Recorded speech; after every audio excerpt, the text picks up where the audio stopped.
Dance প্রোগ্রামের দিন কিভাবে মেকআপ করেছিলাম চলো তোমাদের সঙ্গে শেয়ার করি। ফার্স্টেই আমি মুখটা ভালো করে ক্লিন করে নিয়ে ময়শ্চারাইজার কনসিলার লাগিয়ে ফাউন্ডেশনটা লাগিয়ে ভালো করে ব্লেন্ড করে কম্প্যাক্ট পাউডার দিয়ে সেট করে নিয়েছিলাম। তারপর ব্লাশার আর কন্ট্যুর অ্যাপ্লাই করে লুজ পাউডার দিয়ে সেটাকেও ভালো করে সেট করে নিয়ে আইশ্যাডো লাগিয়ে আইলাইনার, আইব্রো, কাজল, মাস্কারা লাগিয়ে নিয়ে হাইলাইটার লাগিয়ে সেটিং স্প্রে দিয়ে মেকআপটা ভালো করে সেট করে নিয়ে আমি চলে গিয়েছিলাম প্রোগ্রামের ওখানে। এই যে এটাই আমার ফুল লুক। আর হ্যাঁ, আমি কপালে ছোট্ট একটা টিপও পরেছিলাম। দেন আমাদের নাচটাও শুরু হয়ে গিয়েছিল।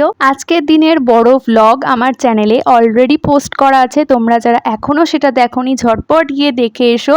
এই ভিডিওর ডেসক্রিপশন বক্সে লিঙ্কও দেওয়া রয়েছে। আমরা কি গানে ডান্স পারফরমেন্স করেছি সেটা যদি তোমরা জানো তাহলে কিন্তু কমেন্টসে অবশ্যই জানিও, আর আমাদের ডান্স পারফরমেন্সটা কেমন লাগলো সেটাও কমেন্টসে জানিও। আজকের মতো এখানেই এন্ড করছি, বাই।